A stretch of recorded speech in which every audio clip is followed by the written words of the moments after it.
I'm not even going to try this one. Cordu says, "My name is Yvonne." Well, that's much easier than Cord. Much I'll go. Let's easier. go with Yvonne. Women lowering standards. Wow, we have to devalue ourselves to accept someone mediocre. I'd rather be single. I have value. I have value. No way I'm going to settle. Been there, done that already. And this is the problem. This woman, maybe not Yvonne personally, I don't want to be specific to her, but women who have this attitude, what they literally will end up with is between the ages of 50 and 90, they will be alone. There will be no man. They will be childless. There will be no one to take out the garbage, no one to fix anything, no Thanksgivings, no Christmases. There will be nothing. There will be nothing. And men have learned to live this way, but women do not live well. She'll have her dignity. So it's the kind of thinking that a young person can afford. But trust me, when you're facing homelessness because you're not a millionaire, I know you're not a millionaire, you don't have a husband, you don't have children, there's no one who cares about you as a person, you will be desperately despondent. And that is not what I would wish for anybody. I don't wish it for you. And that's the most important thing for you to understand. No one here is trying to make you or anyone feel badly about I want her to be in a happy marriage and have I don't want her to have a bad outcome, but that is a bad outcome. What she's describing, I just want to be alone. I'm a strong, independent woman. That's fine when you're 20 or 30. When you're 50 or 60 or 70, that is not fine. A 70-year-old woman on her own? Where's the provision? Where's the protection? That's a miserable fucking experience. Yeah. It's something to think about for sure. I mean, if you can afford it, good for you. But if you can't, it's something to think about. What percentage of women can afford that? 1%? A hundredth of 1%? I mean, I'm always talking normal people, normal women, 70 years old with normal income, normal savings.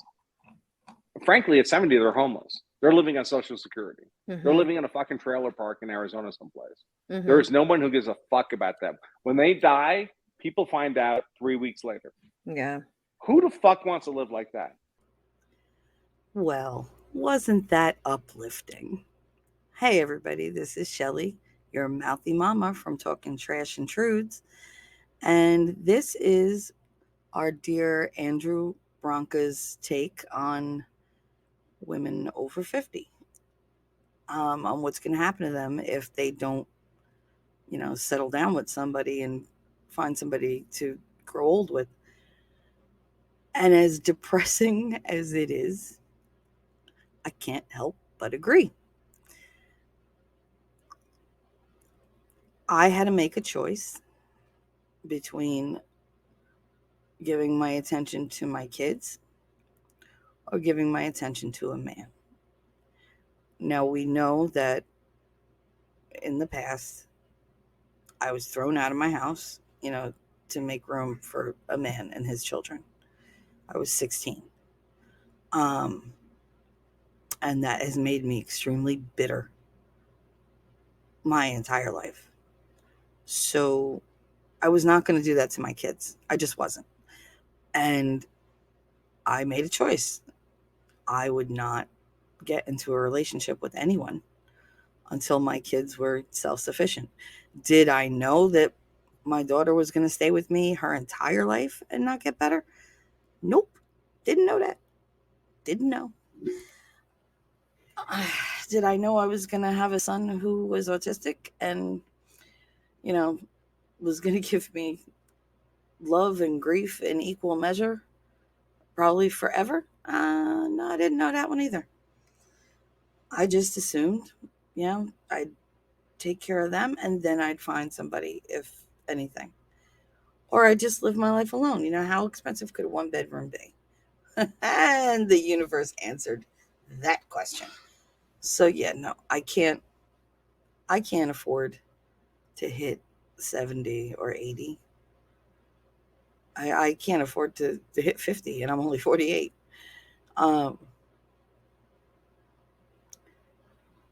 let's give you a little picture. Right now I'm sitting here talking to you guys and I look like a pirate because I have an eye patch on one eye since yesterday was very emotional and it's been nonstop crying for days. My contact dried out or it adhered to my eye or whatever. And I rubbed my eye and I ripped I guess, the lens on my eye. And now my eye burns and I have to have it covered. And it's going to have to stay covered for a couple hours or I'm going to, do more damage. But it'll heal quick enough. I've done it before. Um, but that's a part of what I get to look forward to. I'm stuck in this chair most of the day. I can't get to a store on my own. I can't cook anything complex because I can't stand that long. I can't lift anything heavy anymore because my arms don't have the strength that they used to. I can't pick anything up off the floor because my bones in my back have compressed and I can't go forward as much as I used to. Um, you just list the things and it's just like, oh, yeah, I can't afford to live that long, but looks like I might not have to. But I'm of course minimizing. I try to be funny, but Branca's not wrong because I would be a huge burden to take on. And how is any man to look at me and know whether it's worth it or not, whether they're going to be happy or not? Chances are they're going to look and go, God, that's a lot of work. That's a lot of work. I mean, you could do the duplicitous thing and get them, like emotionally attached or whatever. Get them to fall for you without them meeting your kids, without, you know, really a whole lot of emphasis on your own personal condition. But if you're going to trick them and like once they love you, then you tell them that, you have this whatever debilitating disease or you have, like 2 kids at home. That's really, really duplicitous. It's a dick move. And I know so many women who've done it. And by then the guy is completely head over heels. He'll do anything for her. And so it's okay that she's got kids. It's okay that she's, $80,000 in debt. It's okay that she's high maintenance. Everything's okay because they're in love with her. She tricked them with the pretend persona until they fell for her. And it's going to take years of them going through hell to realize she's not the person that they fell in love with. They fell in love with the persona, the act. They did not fall in love with the person because they didn't get to see the person in her entirety till later. So yeah, I think that women, they can be a little high-handed when it comes to stuff like that, and I'm speaking very sarcastically when I say a little high-handed. Um, but I know that women get desperate. There's what, 4 of us to every man. So that means for every man that I'm interested in, I have to compete with at least 3 other women. And while I'm not a lazy person, I've also never competed. I've never had to. I never wanted to. You either wanted to be with me or you didn't. I'm not going to chase you. I'm not going to, like, oh, why? Come talk to me, whatever. No. You don't want to talk to me? Don't talk to me. This happens in a lot of like even friendships that I have with guys. I'll talk to them, flirt with them, whatever. But I tell them right out, like I'm a flirty person. I'm playing with you. I'm not looking to like get with you or wreck you or whatever. Like this is all just, friendly. Yeah, yeah, absolutely. It's great. Da, da, da, da. It's great. It's great. It's great. It's great. And then I'm the only one talking. And then like the text conversations become me throughout the entire day. And then I get a haha or like a okay or a cool, great, sweet. And that thumbs up. I want to take that thumbs up and choke somebody with it. But the the little one word answers after I've literally been communicating with you all day drives me insane. It really drives me insane. And I'll let it happen once, twice. I don't like being ignored. Once you ignore me a third time, we're done. And I don't mean like a third time, like I said hi, you didn't say hi. I said, how are you? You didn't say how you were. You didn't ask me how you were. And I said, I'm at the mall, and you didn't say anything or respond. That's not 3 strikes. 3 strikes is like an entire conversation is 1 strike. Because people have bad days. And maybe I'm projecting because I do that. When I'm, like texting with somebody, I imply the tone in what they're saying to me. And like I said, I always prepare and expect the worst scenario. So of course, whatever they're, saying, I'm going to make it 10 times worse in my head. So it's just like, ugh. But I get what he's saying. You get to a point where if the guy knows he can get a much younger, hotter, female, he's probably gonna. But if he's just your average Joe and he doesn't have much and, he's looking for a ready-made family because some men are, maybe he can't produce his own children and he just wants to, be part of a family. That does happen a lot because there are a lot of damaged men out there who, for one reason or another, can't have kids or don't want to have their own kids. Like they don't want to pass on whatever they feel is in their family, be it like, I don't know, liver disease, alcoholism, whatever. But it's very difficult for me to imagine that in 10 years, like you're saying that nobody my age in the late 50s is going to want to like couple up with me for the rest of our lives. Because I would think, I'm a good conversationalist. I play games. I love playing cards. I'm very entertaining. I'm a great cook, very affectionate. What's not to love? And yet, Branca's thing, as much as he's correct, it makes me kind of want to throw myself out the window because I'm just going to be alone. I already feel lonely. I already feel isolated from the entire world. I already feel like every battle I fight, it's me against an army of millions. I have no hope of winning.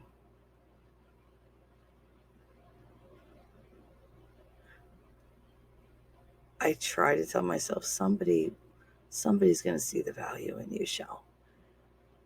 But how could they? I can't even see it. You think a stranger's going to see it? This isn't like a rom-com. One of my male friends isn't going to suddenly decide that he wants to be my husband. It's just not going to happen. He's going to look at me and goes, well, she never wanted to date me in high school or in our 20s. She must not be interested. That's what Tommy thought.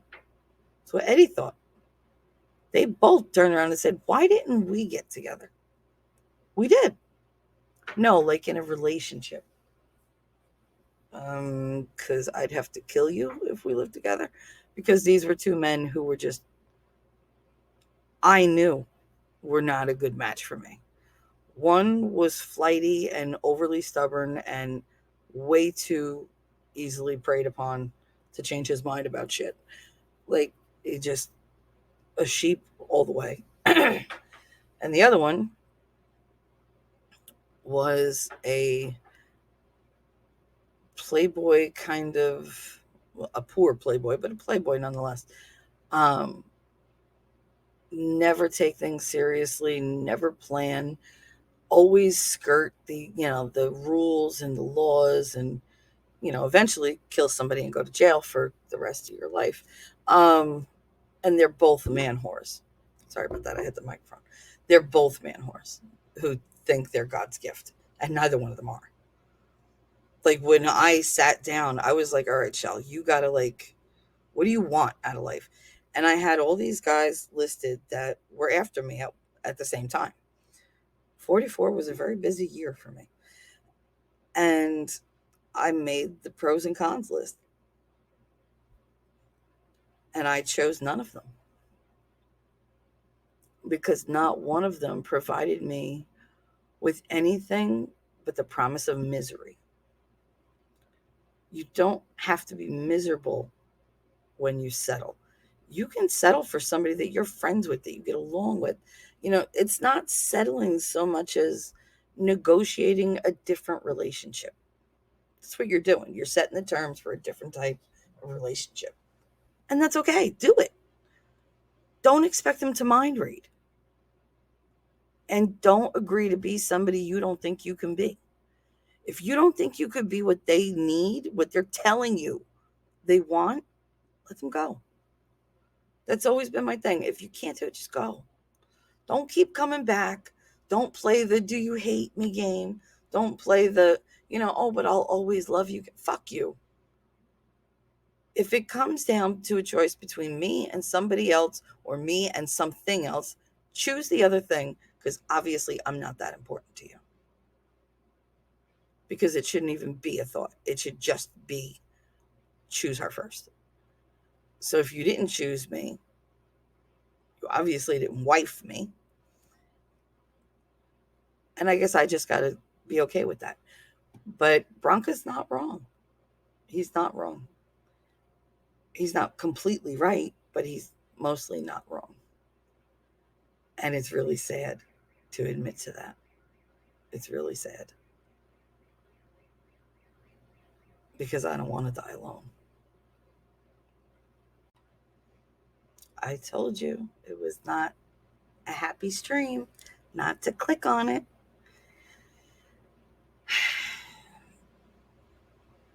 Nobody wants to die alone. Everybody wants to be loved. And we really need to find a way back to that. We've let so much else in to mess with the natural order of the way we do things. And it's heartbreaking. Because we're all valuable one way or another. We're just better together. We're better with someone that we can build something with, that we can rely on, and who we know isn't going to leave us. You don't want to keep adding trauma to your life. You just want some joy. And it's really sad when you're faced with a possible truth that you're never going to find love and fulfillment ever again. That you could literally wind up completely alone. And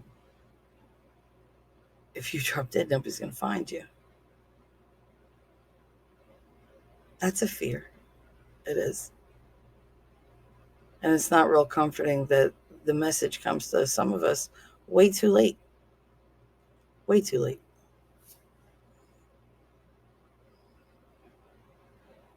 Anyway. I hope you got something out of this. I hope you guys don't give up. The pursuit of love and happiness and creating a family, those things should never be discouraged. I don't care what age you are, what you look like. If you got one front tooth and 3 ears on 4 sides of your head, I don't care. Go out and find somebody. Don't be aggressive. That's the one thing. You'll send us running if you're aggressive. If you're repetitive, in like an aggressive type of way, like this one guy was the other day. but it's very off-putting. So just be gentle with each other. Be humorous, but not gross. Don't be insulting, but don't be overly flattering. Be yourself. As Charles would say to me, be yourself, but just dial it back. Just a couple ticks. Let them get used to it. You can increase over time. It was just like, just don't hit them with the full force. Oh, I hit it again. With the full force of your personality. It's like, oh, thanks. So basically, I'm like a wrecking ball or a bulldozer. Probably a bulldozer. But yeah, that was his advice. And you know what? I learn more when I'm not talking to somebody than I do when I'm talking to them. And